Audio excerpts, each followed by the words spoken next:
चलिए, hello students, good morning. मैं Ashok sir आप सभी स्टूडेंट्स का अपने यूट्यूब चैनल पे फ्री ऑनलाइन क्लासेस में स्वागत करता हूँ। चलिए, आज से हम लोग एक नया ब्रांच, ठीक है, मैथ्स का एक नया ब्रांच कैलकुलस स्टार्ट करने जा रहे हैं। ठीक है, कैलकुलस तो बात देखो, मैथ्स का पूरा मैथ्स के सिलेबस को मेनली 4 भाग में बांटा जा सकता है। एक अलजेब्रा, एक कैलकुलस, एक ट्रिगोमेट्री और एक कोऑर्डिनेट्स। तो ये 4 ब्रांच, ठीक है बात। तो आज से हम लोग एक नया ब्रांच यानी कैलकुलस को स्टार्ट करने जा रहे हैं। ठीक है, कैलकुलस का जो टॉपिक है, ठीक है, पहले का पढ़ा हुआ नहीं होता है। पता आप इसको पिछले क्लास में स्कूल लाइफ में नहीं पढ़ा है, कॉलेज में आप इसका इंट्रोडक्शन होता है और इसी को हायर स्टडी का पहला बेसिक स्टडी माना जा सकता है। तो कैलकुलस को स्टार्ट करने के पहले इसके नेचर को समझो। कैलकुलस जो पेपर है वो पूरा आपके समझ पर डिपेंड करता है। कैलकुलस पूरे आपके समझ पर डिपेंड करता है। कैलकुलस में कोई बहुत ज्यादा ट्रिक नहीं है, बहुत इन्वॉल्वमेंट नहीं है, लेकिन आप मैथ को कितना समझते हैं इस पर पूरा डिपेंड करता है। मैथ को आपको समझने का अभी तक जो बचपन से अभी तक पढ़े वो कितना पावर डेवलप किए वो इस पर डिपेंड करता है। ठीक है, साधारण स्कूल लाइफ में, कॉलेज में जब 11th-12th में आप इसको पढ़ते हैं तो वहां का समझ, ठीक है, वो इंट्रोडक्शन न्यू टर्म से परिचित तो आप उससे हो रहे हैं, लेकिन कॉम्पिटिटिव बनाने के लिए आपको जो प्रीवियस नॉलेज है, स्कूल का नॉलेज है, वो भी इन्वॉल्व करना जरूरी होता है। आप पिछले 11 साल 12 साल में नर्सरी से लेकर 11 तक जो पढ़े वो नॉलेज भी इंपॉर्टेंस रहता है। अगर उस नॉलेज को इसमें मिक्स कर दिया जाए तो फिर इसमें कोई भी नयापन नहीं। बहुत ही मजेदार टॉपिक। ठीक है, इसका एक खासियत क्या है कि ये जो पेपर है वो आपका नॉलेज के साथ साथ मतलब आपका पकड़ या ग्रिप पर जरूरी है। ठीक है, बस आप कितना सब्जेक्ट को समझे हैं ये बहुत जरूरी है। ठीक है, जब आप क्वेश्चन को बनाओगे ना, जब कोई दूसरा बनाएगा तो लाइटली लगेगा क्वेश्चन बहुत आसानी से बन रहा है, लेकिन जब आप बनाने जाएंगे तो छोटा छोटा मिस्टेक आएगा। ठीक है, या आपको आइडिया ही नहीं मिलता है, ऐसा भी सिचुएशन आएगा। ठीक है, उस समय एकदम शांत दिमाग से अपने नॉलेज पर विश्वास करते हुए फुल्ली क्वेश्चन पर फोकस करो कि वो बोलना क्या चाह रहा है, तो आप क्वेश्चन को आसानी से डिस्कस कर सकते हैं। ठीक है, तो आज इसी क्रम में हम लोग टॉपिक को शुरुआत करने जा रहे हैं कैलकुलस। कैलकुलस का सबसे पहला चैप्टर है आपका फंक्शंस। ठीक है, फंक्शंस आपके प्रीवियस नॉलेज के साथ भी बेस्ट है और आपका आगे के नॉलेज पे बेस्ट। तो आज से हम लोग फंक्शन चैप्टर को स्टार्ट करने जा रहे हैं। फंक्शंस में ठीक है, जो आप प्रीवियस नॉलेज है वो उसको यूज करते हुए बढ़ जाएंगे। तो आइए पहले फंक्शन कहते किसको है उसको समझें।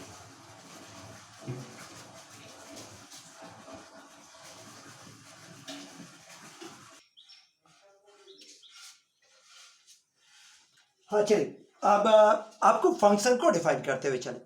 देखो, फंक्शन तुम्हारे पास क्या है, तुम 11 में पढ़ा होगा, सेट पढ़ा, कार्टेशियन प्रोडक्ट पढ़ा होगा ना, कार्टेशियन प्रोडक्ट, उसी का एक अगला वर्ड पढ़ा है रिलेशन।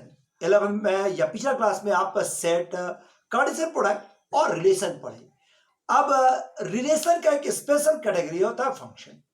फंक्शन कोई बहुत अलग चीज नहीं, और रिलेशन का ही स्पेशल कैटेगरी है फंक्शंस। अड़ेगा, फंक्शंस की बात करें कि डिफाइन किया जाए, फंक्शन जैसे रिलेशन या कार्टेशियन प्रोडक्ट दो सेट के बीच में डिफाइन होता है, क्योंकि उसी का स्पेशल केस है फंक्शन, तो ये भी दो सेट के बीच में डिफाइन होगा। तो हम एक डिफाइनेशन कर सकते हैं कि if A and B are two non empty set, कोई एम्प्टी सेट नहीं होना चाहिए, दो नॉन एम्प्टी सेट है, then for each and every element, ठीक है, द रिलेशन, वैसा relation the relation by which each and every element of set A is associated with the unique element of set A, set B। ठीक है, तो वैसा relation जिससे A के पहले सेट A के प्रत्येक एलिमेंट जो है, प्रत्येक एलिमेंट सेकेंड वाले सेट के एलिमेंट के साथ लिंक होगा, is uniquely associated with the unique element of set B, then the relation is called function from A to B। मतलब वैसा रिलेशन जिससे पहले सेट के प्रत्येक एलिमेंट जो है वो सेकंड सेट के यूनिक एलिमेंट के साथ एसोसिएट होगा, देन वैसे रिलेशन को हम लोग कह सकते हैं फंक्शन। वही डिफरेंशिएशन की है कि फंक्शन क्या है, तो function is the rule by which, function क्या है, फंक्शन इज द रिलेशन, माने वो relation, the relation by which each and every element of set A is associated with a unique element of set B, then the relation is called, with a unique element of set B, then the relation, माने वैसा relation को, उस relation को हम लोग कह सकते हैं function from A to B। अड़ेगा फंक्शन को रिप्रेजेंट करने का तरीका, रिप्रेजेंटेशन, लिखने का तरीका, रिप्रेजेंटेशन अड़ेगा representation function A to B। ये देखिए function A to B, A के प्रत्येक एलिमेंट का लिंक B में मौजूद होगा, ये लिखने का तरीका। और वो रिलेशन को नीचे लिखा जाता है, यहाँ पर जो डिफिनेशन रहेगा वो डिफिनेशन रहेगा। अड़ेगा तो ये इसका लिखने का तरीका, A to B, A के प्रत्येक एलिमेंट का कोई एक यूनिक एसोसिएशन रहेगा, किसमें, सेट बी में, सेट बी में। और कैसे होगा, तो यहाँ पर डिफिनेशन के द्वारा दिया जाएगा।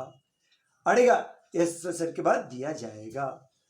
जैसे देखो अब यहाँ पर हम लोग क्या बोले, पर ध्यान देने वाली बात क्या है कि ए के प्रत्येक एलिमेंट का लिंक होना चाहिए, लेकिन यूनिक के साथ, एक से ज्यादा का नहीं।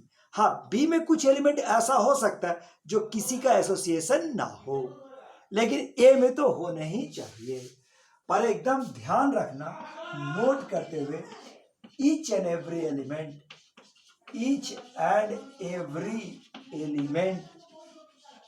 Element of set A have link, have image, have a associated element, अड़ेगा ये प्रत्येक एलिमेंट का कोई एसोसिएटेड एलिमेंट होना चाहिए। बी में प्रत्येक का हो, प्रत्येक किसी का हो, ये जरूरी नहीं। ठीक है, बताओ याद हुआ? ठीक है, इसको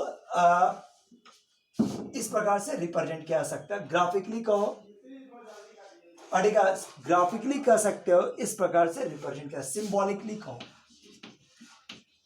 symbolically it is represented as,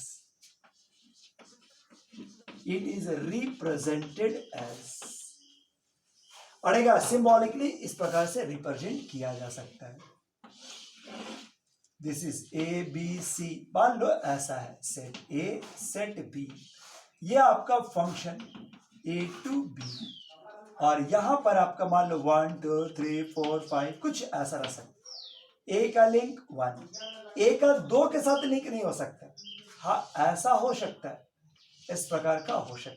तो ये इसका सिंबॉलिकली दिखाने तरीका। देखो ए के प्रत्येक एलिमेंट का लिंक है, और इसके सिंगल एलिमेंट, मतलब ए का सिंगल 1 से लिंक है, ए का 2 से लिंक नहीं हो सकता, ए का 1 से और 2 2 से नहीं हो सकता, एक ही से होना जरूरी है। तो ये इसका सिंबॉलिकली दिखाने का तरीका। अड़ेगा इसका सिंबॉलिकली दिखाने का तरीका यही है। और इसको अच्छा एग्जाम्पल से समझो, अच्छा एग्जाम्पल से समझो। फंक्शंस 1 2 3 1 2 3, अड़ेगा 1 2 3 4 5 6 7, देखो ऐसा 1 2 3 4 5 6, और फंक्शन ऑफ एक्स बराबर, this is 2x, function of x बराबर 2x। क्या ये फंक्शन है या नहीं, क्या ये फंक्शन है या नहीं? ठीक है, जैसे मान लो ऐसा है, क्या ये फंक्शन है या नहीं, चेक करते हैं। तुरंत आप इसका सिंबल दिखा दो, जैसे 1 2 3, और यहां पर 2 3 4 2 3 4 5 6। अब क्या बोला, एफ एक्स बराबर 2x है, मतलब इसको इसके डबल से लिंक करेंगे। 1 का लिंक 2, ये सही, 2 का लिंक 4, ये भी ठीक, 3 का लिंक 6, ये सही। क्या प्रत्येक का लिंक हो गया? हाँ हो गया। प्रत्येक का लिंक हो गया? हो गया। क्या यूनिक से हुआ? हुआ। सो कह सकते हैं, so this is an a function, so this is a function. ठीक है, इज ए फंक्शन, ये एक फंक्शन है, ये एक फंक्शन है। लेकिन मान लो ये जैसे मान लो ये 2 ठो नहीं रहता, वन ये दो नहीं रहता, पूछता क्या ये फंक्शन है, क्या ये फंक्शन है, तो देखो ऐसे नहीं फिर बनता 1 2 3 और यहाँ पर ऐसा 1 का लिंक 2 से हो गया, 2 का लिंक 4 से हो गया, क्या 3 का लिंक होगा? नहीं, 3 का लिंक नहीं हो पाया, 3 का लिंक नहीं हो पाया, मतलब ये एक फंक्शन नहीं है। प्रत्येक का होना चाहिए, प्रत्येक का होना चाहिए और यूनिक से होना चाहिए। So is not a function, is not a function. ठीक है, सो ये एक फंक्शन नहीं है, सो ये फंक्शन नहीं है। तो आप फंक्शन डिक्लेयर कर पाइएगा, आप सिंबॉलिकली डिक्लेयर करेंगे तो फंक्शन बदल सकते हैं। तो यही है फंक्शंस। ठीक है, कभी कभी ऐसा भी लिख के दे दिएगा, जैसे ये देखो function of function, functions real to real, function real to real, मतलब इसमें भी सारा रियल नंबर, इसमें भी सारा real number, function real to real. ठीक है, और दिस इज एक्स स्क्वायर, देख लो ये आपका देगा कि फंक्शन ऑफ एक्स बराबर plus minus root under 9 minus x square. देखो थोड़ा सा और इजी कर देते हैं, ये हम समझने के लिए ले लेते हैं, ये हम समझने के लिए 0 10 0 3 0 और 3, और ये आपका लेसन पूछ रहा है क्या यह फंक्शन है या नहीं। आप आराम से बात कीजिए, यह आपका पहला सेट 0 और 3 दिखा है, और यहां पर आप दिखा सकते हैं निगेटिव पॉजिटिव सब कुछ, हटेगा निगेटिव पॉजिटिव सब कुछ डॉट डॉट डॉट डॉट, ये आप देख लो -3 -2 -1 0 1 2 3 एंड सो ऑन। अब बताओ लिंक करें, अगर हम 0 देंगे तो क्या देगा, तो 0 का लिंक 3 से भी हो गया और -3 से भी हो गया, -3 और 3 दोनों से हो गया, 3 देंगे तो ये वाला क्या देगा 0। अब बताओ क्या ये फंक्शन है, क्या ये फंक्शन है, तो 0 का लिंक 3 से भी हो गया -3 से भी हो गया, मतलब ये यूनिक से डिफाइंड नहीं हुआ, ये दो वैल्यू देने लगा। So this is not a function. Plus minus आ गया यहां पर, क्योंकि x का एक वैल्यू देने पर एक से ज्यादा मान आंसर आउटपुट दे दे तो ये एक फंक्शन नहीं है। So is not a function. तो क्या आप फंक्शन होना या नहीं होना बचा सकते हैं, तो एक तरीका यही है। चलिए ये आपका फंक्शंस। अब आओ ग्राफ, अड़ेगा graphical graph of a function, graph of a functions. मान लो कोई फंक्शन का ग्राफ खींचना है, अड़ेगा graph of function F X, अड़ेगा graph of the function F X का ग्राफ खींचना है, तो प्रोसेस क्या होगा, अड़ेगा मान लीजिएगा लेट y बराबर फंक्शन ऑफ x, मान लेते हैं y बराबर क्या है फंक्शन ऑफ x, y बराबर फंक्शन ऑफ x मान लीजिएगा, मान सकते हैं, ठीक है। Find the value of, find the points x y वो सारा पॉइंट निकालो which satisfy the given equation, find the point x y, अड़ेगा वो एक्स वाई निकालो विच सेटिस्फाई,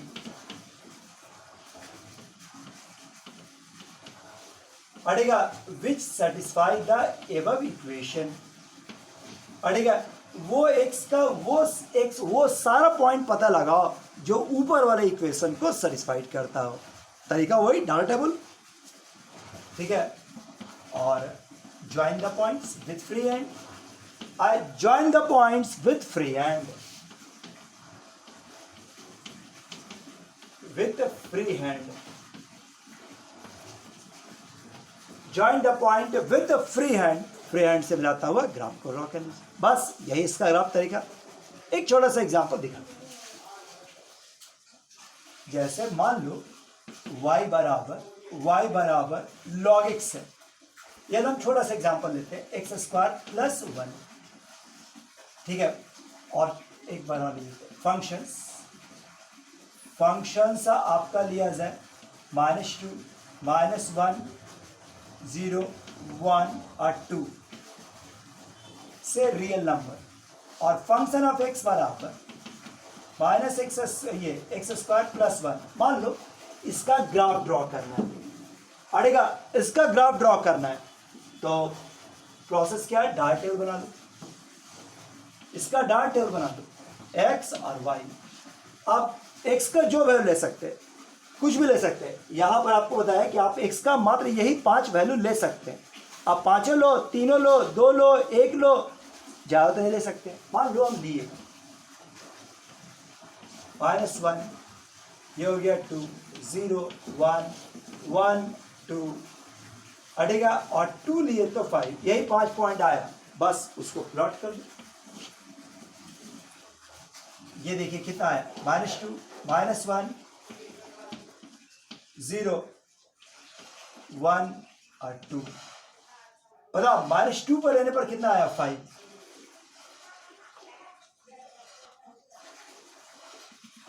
ये 5 हुआ। -1 पर वैल्यू कितना हो गया, 2, 0, ये हो गया 2 अटेगा, ये हो गया 2 और ये हो गया 5। लो अब इन सारे पॉइंट को मिला दो तो 10 ग्राफ अड़ेगा। 10 as the graph of function of x बराबर x² + 1, यही इसका ग्राफ है। कोई भी ग्राफ हो टेबल बनाइए, आंसर बन सकता है। फिर से एक देख लो, फंक्शन ऑफ x बराबर मान लो log x है, बेसिक, ठीक है। फंक्शन पूरा डाटा लिखते हैं, फंक्शन r प्लस से लेकर r, और फंक्शन ऑफ x बराबर क्या है, log x। आपको ग्राफ बनाने दिया जाए तो ग्राफ कोई बहुत अलग से रूल नहीं, आप टेबल बराबर आके बनाइए, टेबल बना लीजिए, कुछ डाटा ले लीजिए, फ्री हैंड से मिला दीजिए, ये आपका x और ये y अड़ेगा। आपको क्या लेना है, 0 से पॉजिटिव रियल नंबर्स, ठीक है, बस पॉजिटिव रियल नंबर्स, ठीक है। जैसे मान लो हम लिए 1/e का पावर 5, मेरा मर्जी, 1/e 1 e² e का पावर 3, और भी ले सकते हैं, हम 2-4 वैल्यू ले लिए। अब बड़ा पहला कितना आया, e का पावर 5 अड़ेगा, पहला हो गया e का पावर -5, -5 पहले, -1, 0, 2 और 3। देखो ऐसा ही कुछ वैल्यू मिलने लगा, ठीक है। अब आराम से उसको ड्रॉ कर दो। ये वैल्यू हो गया 0, ये आपका 1, ये आपका 2, ये 3, एक रफ आइडिया। अब बताओ 1/e का पावर 5 मतलब लगभग यहां पर रहा होगा, वैल्यू कितना दे रहा है, ये -1/5, 1/e वैल्यू कितना हो गया, -1, 1 पर 0, e² का वैल्यू 2 और e³ का वैल्यू 3। अगर हम इनको फ्री हैंड से मिलाएं तो कुछ इस तरह का ग्राफ बनता जा रहा है, और भी बढ़ेगा तो बढ़ेगा, यहाँ रुकेगा नहीं, मतलब इस तरह का ग्राफ बनेगा। सो एक्स और वाई का वैल्यू निकाल लीजिए, जो इक्वेशन को सेटिस्फाइड करेगा उसको मिलाइए तो आराम से ग्राफ बन सकता है। तो ये ग्राफ बनाने का तरीका, क्या ये बात ठीक है? चलिए आगे बढ़ते हैं। ग्राफ के बाद अगला वर्ड आता है, ठीक है, टाइप्स ऑफ फंक्शन, ठीक है। नेक्स्ट वर्ड है टाइप्स ऑफ फंक्शन। पर जितना भी फंक्शन दुनिया में मौजूद है उसका टाइप्स, कैटेगरी, क्लासिफिकेशन,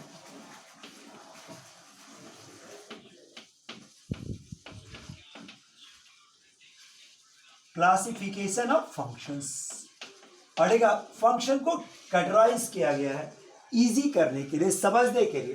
तो कुछ इस प्रकार से देखो, फंक्शंस को मेनली पहले 3 भाग में बांटा गया है। एक है आपका अलजेब्रिक, दूसरा है ट्रांसडेंटल,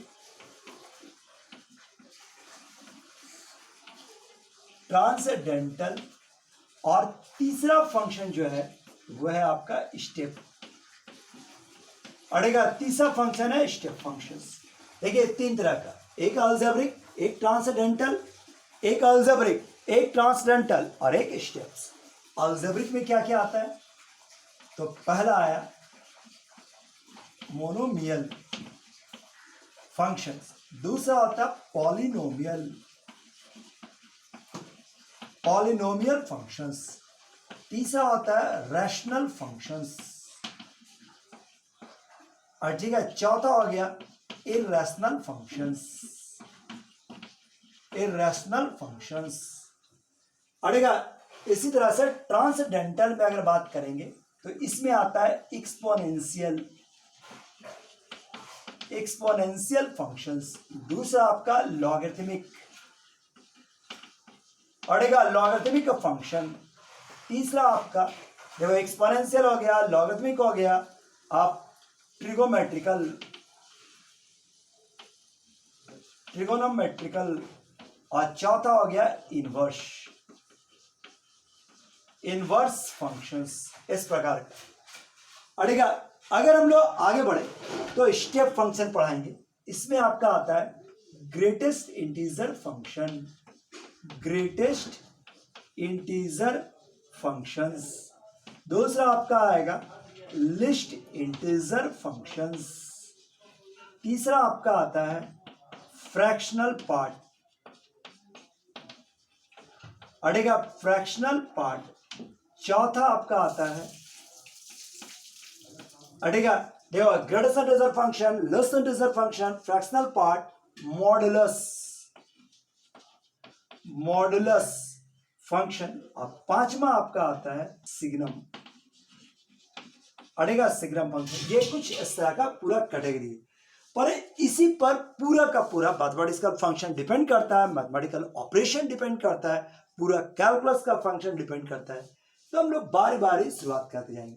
पूरा फंक्शंस को समझने के तो पूरा 10 साल आपको लगा है, तो हम उसको इंट्रोड्यूस तो नहीं करा सकते, लेकिन एक रफ आइडिया, समराइज एरिया हम आपको दिखाएंगे, तभी हम लोग कैलकुलस का फंक्शन चैप्टर शुरुआत करेंगे।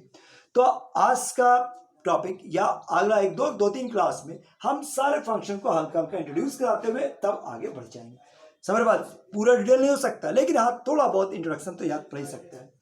तो आज हम इसी क्रम में अलजेब्रिक फंक्शन को दिखाते हैं, आगे का कुछ क्लास में इन फंक्शंस को दिखाने का कोशिश करेंगे। ठीक है, तो फर्स्ट टॉपिक में आओ अलजेब्रिक, इसको नोट कर लो या स्क्रीनशॉट ले लो। हम लोग अलजेब्रिक फंक्शन से शुरुआत कराते हैं।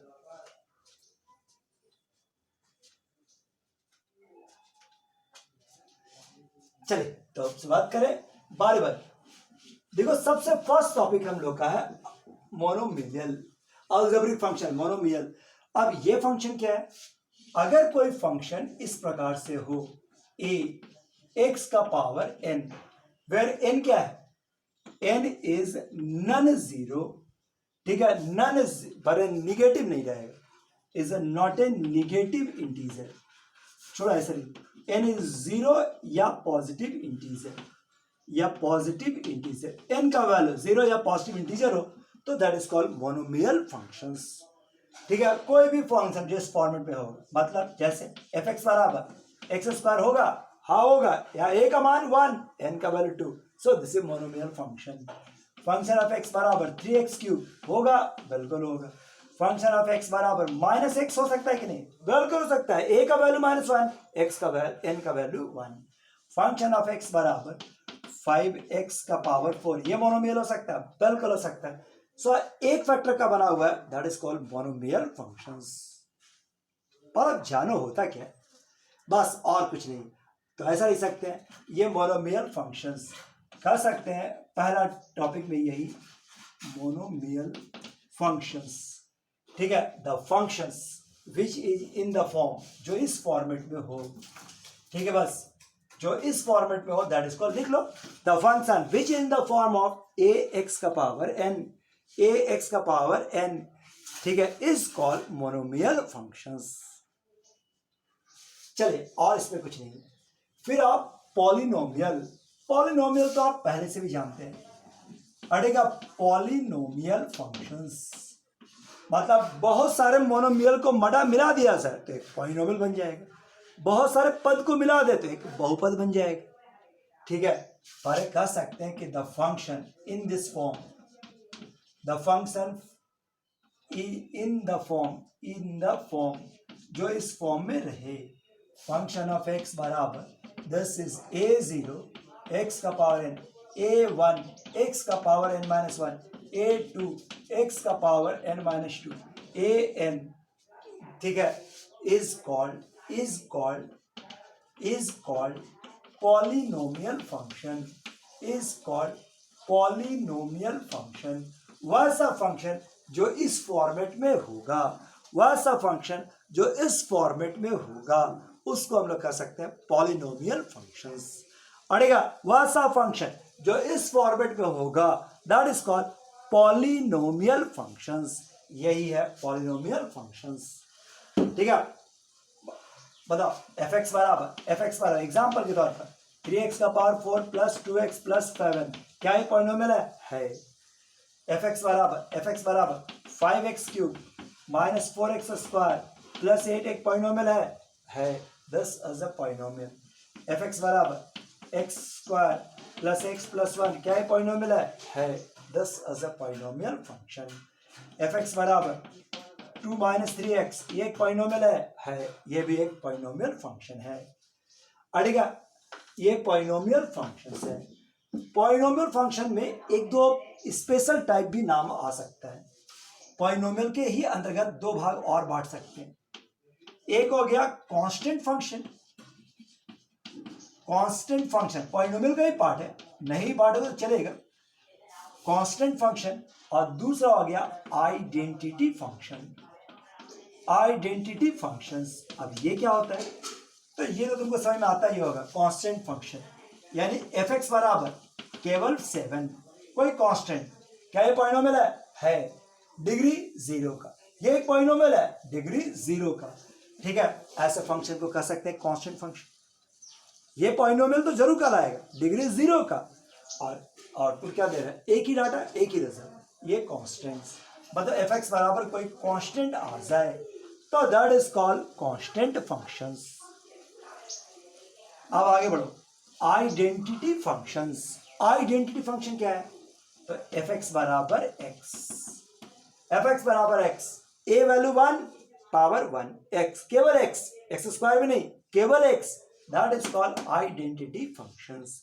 या आइडेंटिटी पॉलिनोमियल डिग्री 1 का, सो दिस इज अ कांस्टेंट। ध्यान है ना, और कभी कभी आइडेंटिटी फंक्शन का नाम लेगा मतलब इसका बात कर रहा है। ठीक है, पॉलिनोमियल का ही कैटेगरी। अब अगला आता है रैशनल फंक्शंस।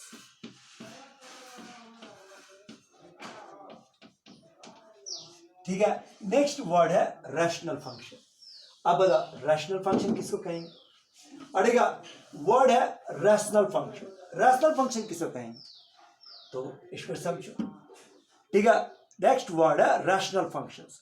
मतलब वैसा फंक्शन जो integer by integer, rational number किसको होता है? Integer by integer. तो यहां पर क्या होगा? Polynomial bye polynomial is called rational function. मतलब एफ एक्स बराबर px by qx where qx not equal to 0। ठीक है, the function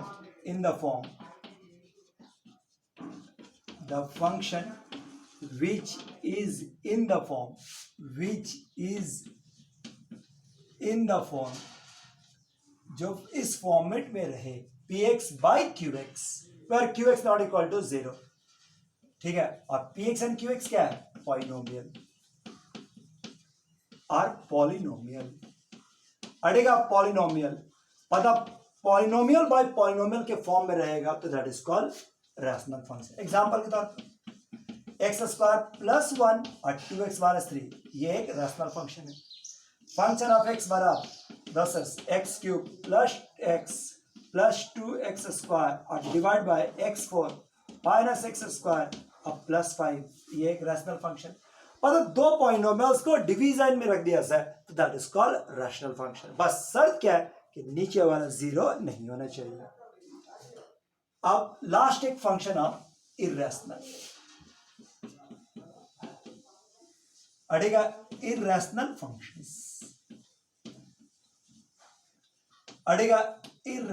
फंक्शंस, अब ये क्या होगा? बताओ वैसा फंक्शंस। ठीक है, मतलब इरेशनल फॉर्म में रहेगा।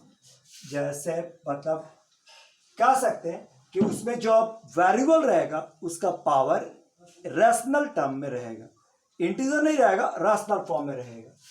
मतलब द पॉलिनोमियल, ऐसा कहो, ये भी पॉलिनोमियल का नहीं, सॉरी, मतलब the relation, the algebraic relation in which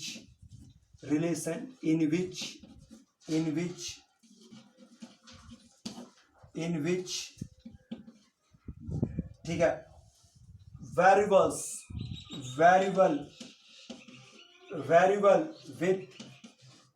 with rational power, rational में इंटीजर भी आता है, लेकिन हम ये बोल रहे हैं कि नन इंटीजर्स अड़ेगा the algebraic relation in which variable with rational power non integer are called irrational functions। उसको हम लोग irrational functions कहेंगे। अड़ेगा जैसा फंक्शन ऑफ x बराबर this is 2 root under x, यहाँ x का पावर कितना है, हाफ, ये एक इरेशनल फंक्शन है। फंक्शन ऑफ x बराबर जैसे 5x का पावर 1/3, 2x का पावर 1/2 प्लस 5, ये एक इरेशनल फंक्शन है। ठीक है, तो ये आपका इरेशनल फंक्शन, अलजेब्रिक फंक्शन का यही 4 कैटेगरी।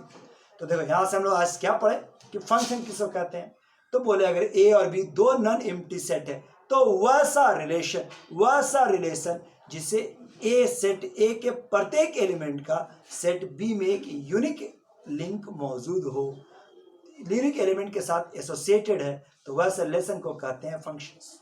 फंक्शन का ग्राफ क्या होता है वो समझाएं, सिंबल में कैसे होता है वो बताएं। अड़ेगा फंक्शन का टाइप तुमको दिखाएं कि कितना तरह का हो सकता है, उसमें से आज आपको हम पढ़ाया अलजेब्रिक फंक्शन। अलजेब्रिक फंक्शन को 4 भाग डालें, एक मोनोमियल, एक आपका पॉलिनोमियल्स, पॉलिनोमियल में ही 2 कैटेगरी, कांस्टेंट और आइडेंटिटी, फिर आपको हम दिखाएं रैशनल फंक्शंस, और फिर एक दिखाएं इर्रेशनल फंक्शंस। तो आज हम छोटा सा टॉपिक है, मतलब बहुत ज्यादा नोट्स का जरूरत नहीं है, लेकिन दिमाग में यह बढ़ाओ कि इतना तरह का कैटेगरी हो सकता है, ये ऑलरेडी आप जानते थे। ठीक है, कल आपको हम वेट कराएंगे ट्रांसेंडेंटल फंक्शन से इंट्रोड्यूस कराएंगे। ठीक है, आज के लिए इतने काफी है। Thank you, bye bye.